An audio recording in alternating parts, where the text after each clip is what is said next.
नमस्कार, एक न्यूज़ 24 देख रहे हैं आप और मैं हूं आपके साथ तान्या सिंह। देखिए, जन स्वराज अभियान के सूत्रधार प्रशांत किशोर ने प्रधानमंत्री नरेंद्र मोदी पर तीखा हमला बोलते हुए कहा कि बिहार के लोगों से वोट लेकर मोदी सरकार गुजरात में फैक्शन स्थापित कर रही है, जबकि बिहार के युवा आज भी रोजगार के लिए दर दर भटक रहे हैं। उन्होंने बिहार की जनता को संबोधित करते हुए सवाल किया कि जब बिहार के लोग वोट डालते हैं तो फिर बिहार में ही औद्योगिकरण क्यों नहीं हो रहा है, क्यों बिहार के युवा रोजगार के लिए मजबूरी में गुजरात, महाराष्ट्र और अन्य राज्यों में पलायन कर रहे हैं। तो और क्या कुछ कहा है प्रशांत किशोर ने, आप इस वीडियो में देखिए। आपने हमने वोट दिया मोदी जी का भाषण सुन के कि गुजरात में मोदी जी बड़ा विकास किए हैं, तो भैया मोदी जी गुजरात में तो विकास कर रहे हैं।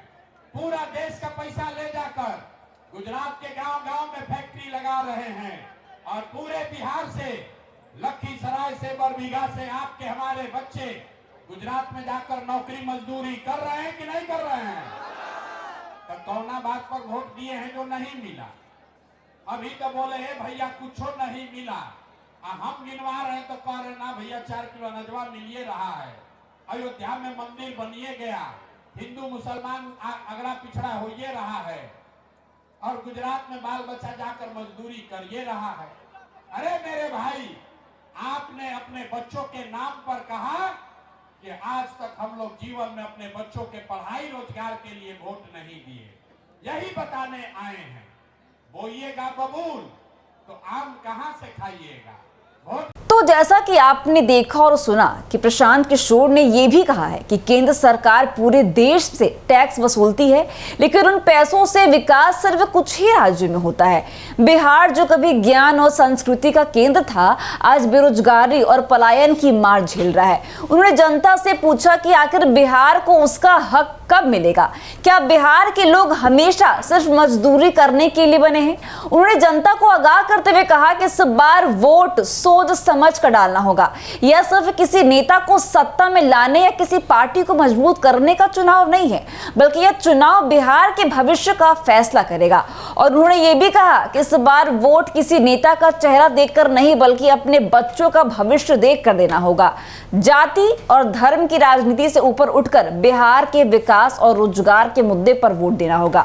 प्रशांत किशोर ने बिहार के लोगों से अपील की कि वे इस बार अपनी प्राथमिकताओं को स्पष्ट करें और उन्होंने ये भी कहा कि बिहार के लोग वर्षों से नेताओं के झूठे वादों का शिकार होते आए हैं।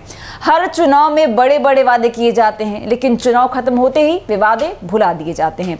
उन्होंने ये भी कहा कि जब तक बिहार के लोग जागरूक नहीं होंगे और अपने अधिकारों के लिए आवाज नहीं उठाएंगे, तब तक यहाँ की स्थिति नहीं बदलेगी। देखिए, जनता से उन्होंने ये भी कहा है कि एक वक्त है कि एक नई सोच अपनाने का, यह वक्त है विकास की राजनीति करने का। और उन्हें यह भी कहा कि लालू प्रसाद यादव, नीतीश कुमार और नरेंद्र मोदी की राजनीति ने बिहार को क्या दिया? अगर बिहार में विकास हुआ तो आज यहाँ के युवा रोजगार की तलाश में दूसरे राज्यों में नहीं जाते। अगर यहाँ भी उद्योग धंधे होते तो बिहार के बच्चे मजदूरी करने के लिए मजबूर नहीं होते। प्रशांत किशोर ने कहा कि बिहार की जनता को अपनी शक्ति का एहसास करना होगा। जब वोट आपका है तो फैसला भी आपका होना चाहिए। देखिए, बिहार को अगर आगे बढ़ाना है तो वोट भी उसी के लिए डालना होगा जो सच में बिहार के विकास के लिए काम करे। और जनता से यह भी अपील की कि इस बार वे सोच समझकर अपने अधिकार का इस्तेमाल करें। जाति, धर्म और पार्टी से ऊपर उठकर अपने बच्चों की शिक्षा और रोजगार के लिए वोट दें। उन्होंने ये भी कहा कि अगर बिहार के लोग एकजुट हो जाएं और अपने हक की मांग करें तो यहाँ भी उद्योग और रोजगार के अवसर बढ़ सकते हैं। देखिए, अब वक्त आ गया है कि जब जनता को खुद अपने हक के लिए लड़ना होगा और बिहार को विकास की राह पर लाने के लिए सही निर्णय लेना होगा। तो वैसे ही पॉलिटिकल अपडेट्स के लिए बने रहिए हमारे साथ और देखिए एक न्यूज़ 24। दीजिएगा इजाजत, धन्यवाद।